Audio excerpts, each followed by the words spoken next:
ಒಬ್ಬೊಬ್ಬರಿಗೆ ಒಂದರಂತೆ 1000 ನಮಸ್ಕಾರ.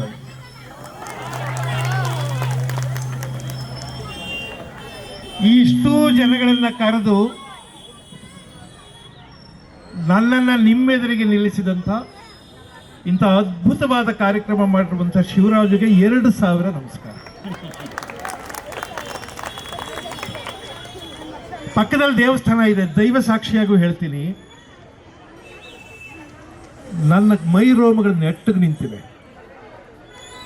ರೋಮಾಂಚನ ಆಗಿದೆ ನನಗೆ, ನನ್ನ ಹೃದಯ ತೊಯ್ದೋಗಿದೆ ಬಂಧುಗಳೇ.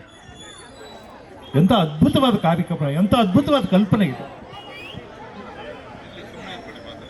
ಕನ್ನಡಿಗರಂಥ ವಿನಯಿಗಳು, ಅಭಿಮಾನಿಗಳು, ನಾನು ಬಲ್ಲ ಹಾಗೆ ಬೇಕಾದ್ರೆ ಅವ್ರಿಗೆ ಅವರೇ ತುತ್ತೂರಿ ಊದ್ಕೋತಾರೆ ಅಂತ ಅಂದ್ಕೊಳ್ಳಿ. ಬೇಕಾದ್ರೆ ಪ್ರಪಂಚದಲ್ಲಿ ಎಲ್ಲಿಯೂ ಇಲ್ಲ, ಯಾವ ದೇಶದಲ್ಲೂ ಇಲ್ಲ, ಯಾವ ರಾಜ್ಯದಲ್ಲೂ ಇಲ್ಲ. ನಾನು ಯಾವಾಗಲೂ ಒಂದು ಮಾತು ಹೇಳ್ತೀನಿ,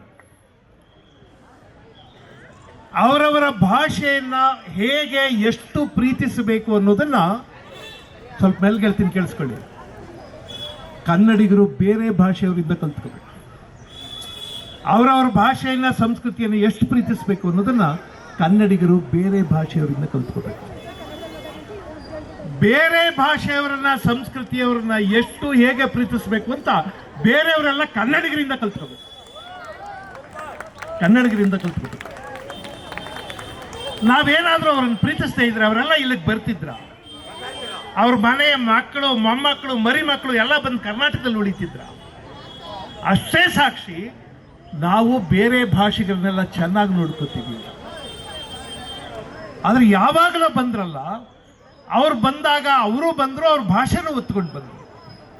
ತಪ್ಪಲ್ಲ, ಅವ್ರ ಭಾಷೆನೂ ಒತ್ಕೊಂಡು ಬಂದಿದ್ದಾರೆ, ಅವ್ರ ಭಾಷೆ ಮಾತಾಡ್ತಾರೆ. ಆದರೆ ಇಲ್ಲಿಗೆ ಬಂದ ಮೇಲೆ ಅವ್ರ ಮಕ್ಕಳು, ಮೊಮ್ಮಕ್ಕಳು ಅವ್ರ ಕನ್ನಡಿಗರೇ ಆಗದೇ ಇದ್ರೆ ತಪ್ಪು ಅದು.